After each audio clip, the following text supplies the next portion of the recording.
l'art du storytelling en photoreportage. Quand j'ai commencé la photographie, j'étais en école de journalisme à Sciences Po et j'avais aucune idée de comment on réalise un reportage, un photoreportage.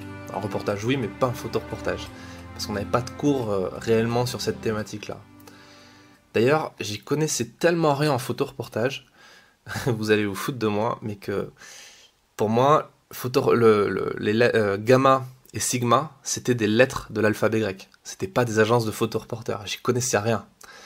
En même temps, il n'y avait pas de cours, comme je vous ai dit, et à l'époque, et encore aujourd'hui, il n'y avait quasiment aucune école ou université qui proposait des formations réellement sur comment on réalise un photoreportage, un reportage photo, et surtout comment on le vend à la presse magazine. C'est très rare d'avoir des formations comme ça qui sont ouvertes au grand public et connues du grand public. Maintenant, en ligne, il y a des trucs, il y a des bouquins, etc. Moi, j'en ai créé quelques-uns. J'ai des collègues qui en ont créé maintenant quelques-uns aussi. Mais à cette époque, il y en avait peu. Donc en fait, j'ai dû apprendre un peu seul au contact de professionnels. Et surtout, à force de travailler sur le terrain, j'ai appris pas mal de trucs. Parce que c'est là où on apprend le plus de trucs. C'est par l'expérience qu'on se forme au photoreportage essentiellement. Et avant même d'obtenir mon diplôme de fin d'année, je couvrais déjà l'actualité toulousaine, parce que moi je suis basé à Toulouse, en photo pour une grande agence de presse internationale, et je produisais des reportages pour le journal local, qui est la Dépêche du Midi, pour ceux qui connaissent. Et l'une des choses qui m'a le plus aidé à progresser, au final, en plus de travailler comme ça sur le terrain pour des gens, même si j'étais pas payé très cher, j'accumulais de l'expérience, ce qui m'a le plus aidé, c'est le retour des rédactions que je suis allé voir à Paris, et lors d'événements comme Visa pour l'image à Perpignan. Par exemple, à l'heure où j'enregistre ce podcast, et à l'heure où vous allez sûrement l'écouter en premier, dans quelques jours, il y aura Visa pour l'image, le festival de photojournalisme, qui est l'équivalent du festival de Cannes pour la photo, qui se passe à Perpignan tous les ans depuis plus de 30 ans, et lors duquel vous avez tous les rédacteurs en chef, enfin tous les iconographes et les rédacteurs photos de la planète qui viennent pour picoler, une grosse partie, mais aussi pour travailler, et essentiellement pour voir des expos, présenter des projections, faire des lectures de portfolio, rencontrer des photographes avec qui ils vont potentiellement travailler, etc. etc. Donc c'est à ce moment-là que, par exemple, lors de mon premier festival de Visa pour l'image, il y a plusieurs années maintenant, quand j'ai demandé des conseils et que j'ai montré mes photos à des iconographes, ben là j'ai eu des retours qui étaient un peu durs, parce que je débutais, ce que je faisais c'était pas fou, et ça m'a énormément appris.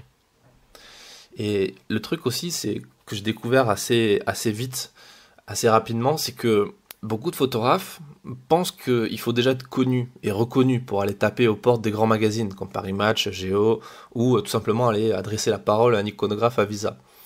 Et ça, c'est complètement faux. C'est du bullshit. Il n'y a pas besoin d'être déjà connu ou d'être reconnu pour aller voir ces gens-là. Tout le monde peut le faire. D'accord ? Avec un peu de motivation, des bonnes idées et des photos qui tiennent la route, n'importe qui peut arriver à aller contacter ces gens pour vendre des photos et avoir un sujet publié. Et ce qui est vraiment important, ce qu'il faut retenir, c'est que c'est important d'être à l'écoute des retours que les rédacteurs en chef et que les iconographes vont vous faire.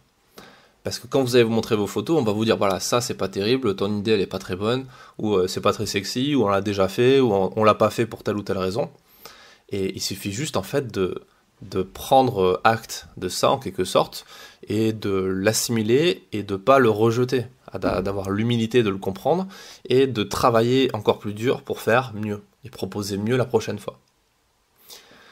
Alors, certes, c'est évident que mes études en journalisme, elles ont été un énorme atout dans ma capacité à réaliser des bons photoreportages, mais j'ai dû rapidement, personnellement, acquérir une compétence qui est indispensable pour réussir un photoreportage, qui est le storytelling.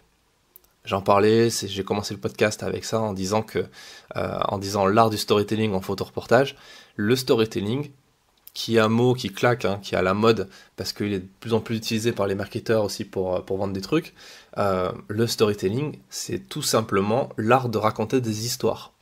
Et raconter des histoires, c'est la base en photoreportage. Parce que quand vous ouvrez un magazine, regardez un photoreportage, c'est une histoire qu'on vous propose. Un peu comme quand vous étiez gamin et que, avant d'aller vous coucher, vos parents vous racontaient une histoire pour dormir. C'est quand vous allez, de la même façon, vous allez au ciné, vous regardez un film, vous regardez pas un film en fait, vous écoutez une histoire qu'on est en train de vous raconter, de vous montrer. Donc le photoreportage c'est pareil, c'est l'art de raconter des histoires. Et pour raconter des histoires, ça passe par plusieurs choses, ça passe par 4 éléments vraiment principaux à maîtriser quand on est photoreporteur. C'est règle numéro 1, enfin c'est premier élément on va dire, le cadrage, bien cadrer ses photos pour vraiment apporter tous les éléments d'information à l'intérieur du cadre de l'image. Ensuite, c'est la composition, comment vous allez rendre ça intéressant, esthétique, vous allez apporter encore plus d'informations grâce à la composition. Ensuite, c'est la gestion de son sujet. Alors, c'est pas forcément que le sujet, c'est pas forcément une personne, donc je parle pas de portrait, je parle de la façon dont vous allez amener votre sujet dans l'image. Ça peut être une idée, le sujet, ça peut être la guerre, ça peut être l'économie, ça peut être le sport, ça peut être plein de trucs. Et enfin, une dernière chose qui est essentielle, c'est le travail en série photo. Et c'est ce dernier élément qui est au final le plus important si on veut obtenir de vrais résultats sur la durée en photoreportage.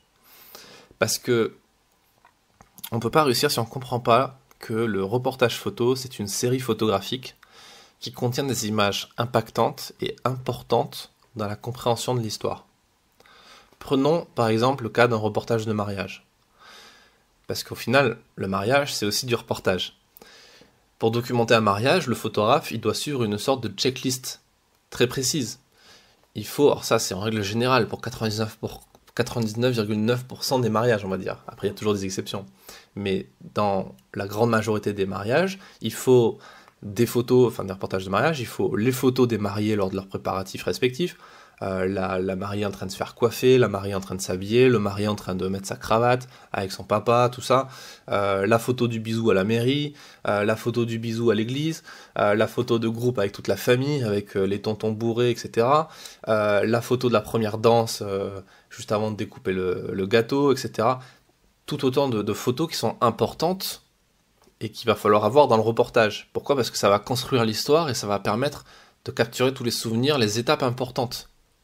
Imaginez, on reprend l'image d'un film, imaginez vous vous installez dans le ciné, on vous passe la première séquence, et là tout d'un coup on vous passe la dernière séquence. Et entre les deux, il n'y a rien eu. Un peu comme dans le film La Cité de la Peur, pour ceux qui l'ont vu, où je crois que c'est, comment il s'appelle déjà, c'est le personnage qui est le projectionniste, qui se bat à la fin contre le méchant, et dans leur bagarre, ils mettent un choc sur les bobines. En fait, la dernière bobine part, et du coup, personne ne comprend pourquoi le film part en live. Donc voilà, c'est un peu l'idée que je vais vous faire passer, c'est que c'est important d'avoir une série photo et qui est cohérente. Par ailleurs, le sujet que vous allez photographier, il sera pas forcément facile à mettre en avant. Il va falloir mettre en place plein de processus créatifs et il va falloir être ingénieux pour raconter l'histoire en image de façon intéressante. Et c'est justement la série photo qui va aider. Vous allez raconter l'histoire de votre sujet grâce à cet enchaînement d'images. Ensuite, heureusement, il existe des méthodes pour être sûr de sortir des images correctes dans toutes les situations, même les plus compliquées. Et ça, c'est quelque chose que je vais vous montrer dans le deuxième atelier que j'ai mis au point. Je vous ai parlé du premier dans le précédent épisode sur la préparation du photoreportage. J'ai mis au point un deuxième atelier qui est la suite sur réussir son photoreportage, dans lequel je vous montre un petit peu la checklist que j'utilise, cette méthode que j'utilise pour avoir cette série photo avec des photos cohérentes à l'intérieur, cohérentes, impactantes et intéressantes. Et au final, c'est un peu comme la checklist du photographe de mariage, le truc que vous gardez dans la poche pour ne rien oublier et être plus efficace une fois que vous êtes sur le terrain. Donc dans cet atelier, ce qu'on va voir, c'est les réponses aux questions qu'on me pose le plus souvent, à savoir quelles sont les principales choses à faire en arrivant sur le lieu du reportage, comment on se comporte, et ça c'est quelque chose qui est peu expliqué au final et qu'on apprend forcément sur le terrain à un moment donné. Comment on gère son sujet ou ses sujets photos. Ensuite, on voit tout ce qui touche au storytelling, quelles sont mes meilleures astuces en termes de storytelling, comment on raconte une histoire, comment on gère son décor. Le décor fait partie de l'histoire, c'est quelque chose de super important.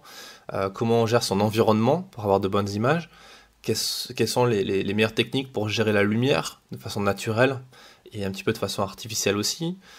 Comment on cadre ses photos afin d'avoir un rendu dynamique et unique. Je vous montre des exemples très précis d'images que j'ai publiées dans la presse. Comment on fait pour être plus efficace, comment on est plus performant en photographie de portrait également, même si c'est pas ma spécialité comparée à d'autres photographes portraitistes, c'est quand même quelque chose que je maîtrise un minimum parce que c'est obligatoire de maîtriser la photographie de portrait quand vous vous lancez dans le photoreportage. Parce que le photoreportage, c'est de l'humain, c'est l'histoire des gens.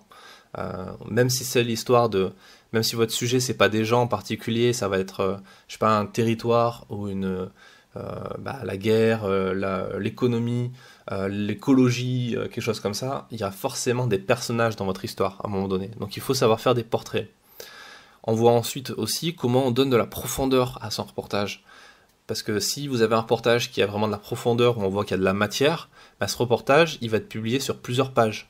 Et il y a plein de magazines, notamment je pense au Figaro Magazine, qui aujourd'hui, je pense en France, le magazine qui paye le mieux les photoreportages.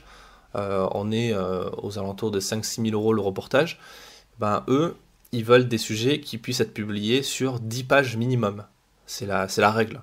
Donc si vous n'avez pas assez de photos dans votre reportage, vous ne pourrez jamais être publié dans ce genre de magazine. Donc il faut donner de la profondeur à son reportage. Ça passe par des cadrages différents, des temporalités. Ça, on va le voir en détail dans l'atelier. On verra aussi quelles sont les images à ne surtout pas oublier de réaliser, cette fameuse checklist, et quelles sont les erreurs à éviter pour être sûr de bien faire son reportage et surtout de bien le vendre derrière. Voilà, je vous montre en gros ma méthode personnelle pour ne pas passer à côté de ces bonnes photos.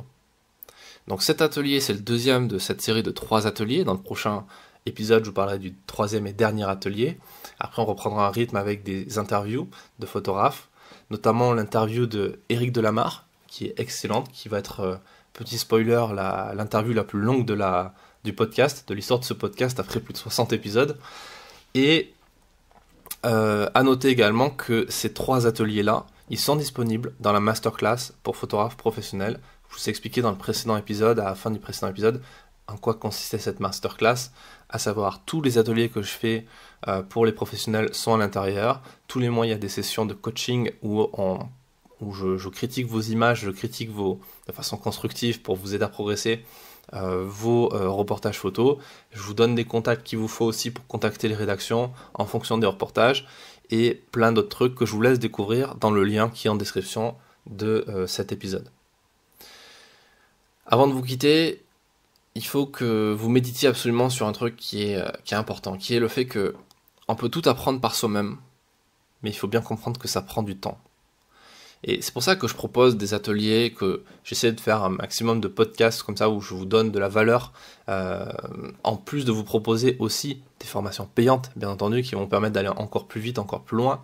Mais gardez en tête que, bien sûr, on peut tout apprendre sur Internet, en parlant avec des gens, etc. Mais on perd du temps en faisant tout ça. Donc parfois, ça peut être pas mal de prendre des raccourcis, investir. Moi, c'est ce que j'ai fait tout au long de ma carrière et que je continue à faire régulièrement. Tous les ans, j'ai un budget qui est alloué à la formation où je me forme dans plein de domaines, notamment le storytelling, parce que j'apprends toujours de nouveaux trucs et c'est super intéressant. Ça permet de se différencier des autres photographes et de proposer des idées encore plus originales et plus abouties et des reportages mieux réalisés. Et tout ce qui est bien entendu vente, marketing, etc. parce qu'on ne cesse d'apprendre.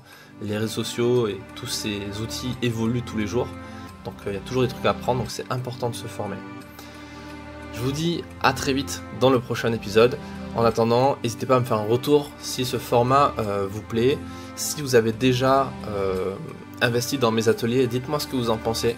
Faites-moi un retour, c'est important, ça me permet de progresser, de les améliorer. Et je vous dis à très vite dans le prochain épisode. Ciao.